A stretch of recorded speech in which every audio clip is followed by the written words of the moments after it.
बिस्मिल्लाहिर्रहमानिर्रहीम।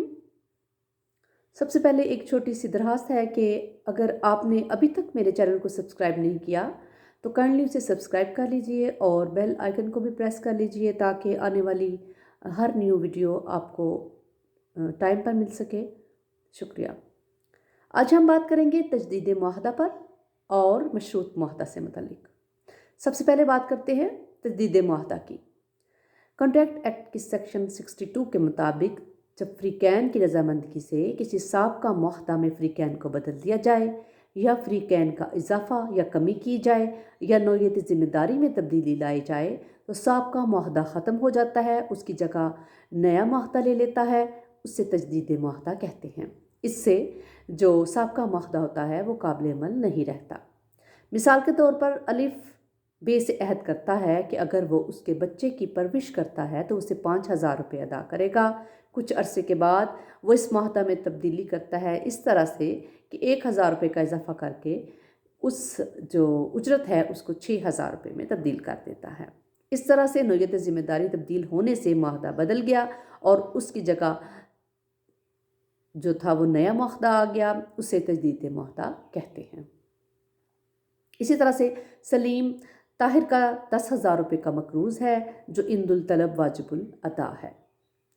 एक नए मुआहदे के ज़रिए तय पाया कि चूँकि ताहिर ने 10,000 रुपये असलम से भी लेने हैं, लिहाजा असलम के 10,000 रुपये भी ताहिर को अदा कर देगा और सलीम के 10,000 रुपये भी अदा कर देगा।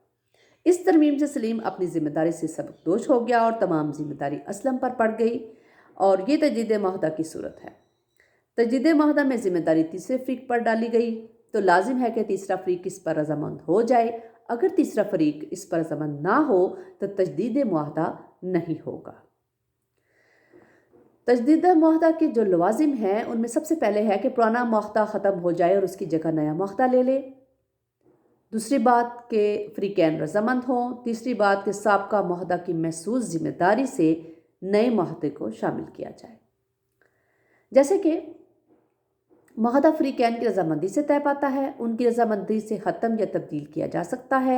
मुआहदे का मनसूख करना या तब्दील करना ज़बानी, तहरीरी, सरीही, मानवी किसी भी सूरत में हो सकता है। इसको इंटरप्रेट किया गया है AIR 1915 लाहौर 402।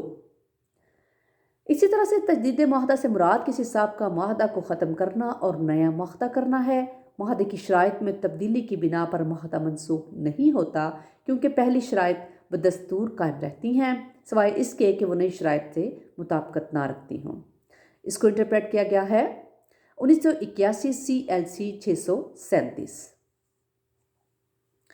मवाद पर नज़र रखना ज़रूरी है इस बात के तयन के लिए कि मुआहदा की तजदीद की गई है या नहीं। दोनों मुआहदात की शराइत के फ़र्क की बजाय फ्रीकैन की नीयत को देखना ज़रूरी है।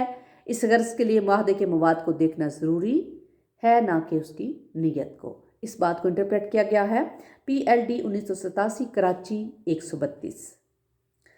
तजदीद मुआहदा कानूनी तौर पर जायज़ है। इस तरह तजदीद मुआहदा कानूनी तौर पर जायज़ होना चाहिए वरना पिछला मुआहदा ख़त्म ना होगा। किसी मुआहदा की तजदीद के लिए फ्रीकैन की रजामंदी का बर्डन ऑफ प्रूफ उस फरीक पर होगा जो मुआहदे की तजदीद का दावा कर रहा है। इस बात की तफसील इस तरह से बयान करना होगी कि असल मुआहदा क्या था और किस तरह बदला गया, महज ज़ुबानी शहादत काफ़ी नहीं होगी। इस बात को इंटरप्रेट किया गया है 1985 CLC 2994। जहां असल मुआहदा की रजिस्ट्रेशन लाजमी हो और मुआहदा रजिस्टर्ड हो तो तजदीद मुआहदा भी लाजमी तौर पर रजिस्टर्ड होना चाहिए। कॉन्टीजेंट कॉन्ट्रैक्ट्स यानी मशरूत मुआहदा। कॉन्ट्रैक्ट एक्ट की सेक्शन 31 के मुताबिक मशरूत मुआहदा वो है जो किसी फेल के करने या इज्तनाब से किसी वाक़या दानिस्ता के वकूफ़ पज़ीर होने पर मुआहदा मशरूत हो। मिसाल के तौर पर अलिफ ने बे को 10,000 रुपये अदा करने का मुआहदा किया कि अगर उसका घर नजर आतिश ना हो। ये एक मशरूत मुआहदा है।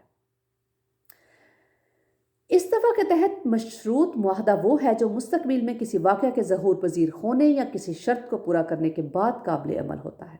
ऐसी शर्त के पूरा होने तक मुआहदा काबिल अमल नहीं होता। अगर मुआहदा कतई तौर पर तय पा गया हो लेकिन उसकी तकमील पर शर्त आयद की गई हो तो इस दफ़ा کے تحت معاہدہ مشروط نہیں ہوگا کہ ایسی شرط کی عدم تعمیل سے معاہدہ ناقابل نفاذ نہ ہوگا۔ PLD 1963 ڈھاکہ 816۔ اسی طرح سیکشن 32 کے تحت ایسا معاہدہ جس میں کسی فعل کا کرنا یا نہ کرنا کسی غیر معین آئندہ واقعہ کے اوپر مشروط ہو اس وقت تک نافذ نہیں ہو سکتا جب تک کہ اس واقعے کا وقوع نہ ہو۔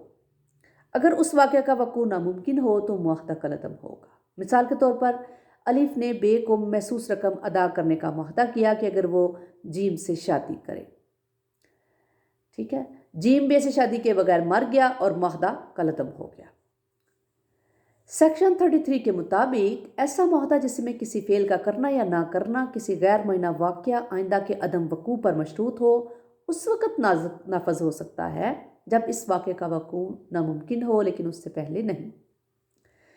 مثال کے طور پر الف نے بے کو کچھ رقم ادا کرنے کا وعدہ کیا کہ اگر کوئی محسوس جہاز واپس نہ آئے، جہاز ڈوب گیا، معاملہ نافذ العمل ہے جب جہاز ڈوب گیا۔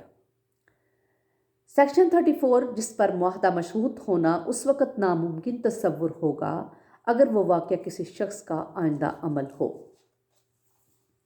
مثال کے طور پر الف نے بے سے معاہدہ کیا کہ اگر وہ جیم سے شادی کرے تو وہ اسے کچھ رقم دے گا، لیکن جیم نے دال سے شادی کر لی۔ اب بے اور جیم کی شادی ناممکن تصور ہوگی اگرچہ ایسا ممکن ہے کہ ایک وفات پا جائے اور جیم بعد میں بے سے شادی کر لے۔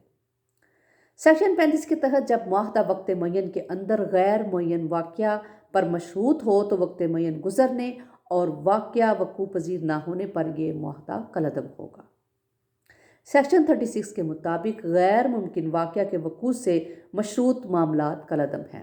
مثال کے طور پر الف نے وعدہ کیا اگر دو سیدھی ایک جگہ کا گھیرا کر لیں تو بے کو 1000 اور اس حیثیت سے کہ غیر مشروط طور پر اپنی پیشکش کو عملی جامہ پہنا سکتا ہے۔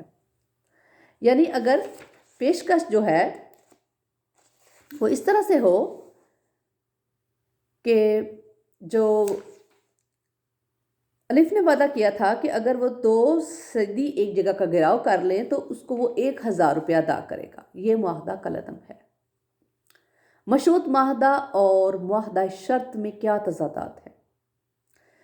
معاملہ بذریعہ شرط وہ ہے جس کی وضاحت کانٹریکٹ ایکٹ 1872 کی دفعہ 30 بیان کرتی ہے۔ یہ شرط بندی پر منحصر ہوتا ہے جو بغرض ادائیگی رقم اور انتقال جائیداد کے لیے کسی بازی کا نتیجہ یا کسی امر معین کے وقوع یا عدم وقوع کے بارے میں ہوتا ہے اور ہار جیت کا مسئلہ ہوتا ہے۔ ہارنے والا جیتنے والے کو شرط کے مطابق رقم ادا کرتا ہے۔ سیکشن 30 میں قمار بازی کے معاملات کو کالعدم قرار دیا گیا ہے۔ قانون معاہدہ کی دفعہ 31 کے تحت معاہدہ مشروط معاہدہ ہے جس کا تعلق دفعہ 30 سے نہیں۔ دفعہ 30 کے تحت معاہدات کالعدم ہے جبکہ دفعہ 31 کے تحت معاہدات کالعدم نہیں ہے۔ معاملہ بذریعہ شرط میں ایک فریق کا نقصان یقیناً دوسرے فریق کا فائدہ ہوتا ہے جبکہ مشروط معاہدے میں کسی کو نقصان پہنچانے کا عنصر شامل نہیں ہے۔ معاہدہ بذریعہ شرط اسلام میں بھی ممنوع ہے اور قانون میں بھی، لیکن مشروط معاہدہ کی بعض صورتیں اگرچہ اسلام میں ممنوع ہے لیکن قانون میں جائز ہیں، جس میں ہے پہلی بات یہ کہ معاہدہ شرط دفعہ 30 کی روح سے کالعدم ہے جبکہ معاہدہ مشروط بعض صورتوں میں قابل پابندی اور بعض میں کالعدم ہے۔ معاہدہ شرط معاہدہ مشروط ہے مگر تمام معاہدات مشروط معاہدہ شرط نہیں ہیں۔ معاہدہ مشروط میں ایک فریق دوسرے فریق سے تعمیل کا معاہدے کا اصرار نہیں کرتا اور نہ ہی اس کے خیال میں ہوتا ہے کہ اس کی نظر میں صرف قیمت کا فرق رہتا ہے، لیکن معاہدہ مشروط میں یہ بات نہیں ہے۔ معاہدہ شرط میں ایک فریق کا یقینی نقصان دوسرے کا فائدہ ہوتا ہے جبکہ معاہدہ مشروط میں ایسا نہیں ہوتا۔ اب دیکھتے ہیں کہ معاہدہ مشروط اور عام معاہدہ میں کیا فرق ہے۔ معاہدہ مشروط اور عام معاہدہ میں فرق یہ ہے کہ عام معاہدہ پہلے دن سے ہی قابل پابندی ہوتا ہے جبکہ مشروط معاہدہ کسی شرط کے پورے ہونے پر جو کہ بعد میں قابل پابندی ہوتا ہے۔ اگر ایسی شرط ممکن وجود نہ رہے تو معاہدہ کالعدم معاملہ بن جاتا ہے۔ یہ تھی کچھ اہم باتیں جو تجدید معاہدہ اور مشروط معاہدہ کے حوالے کے ساتھ آپ کے ساتھ شیئر کی ہیں۔ دعاؤں میں یاد رکھیے گا۔ شکریہ۔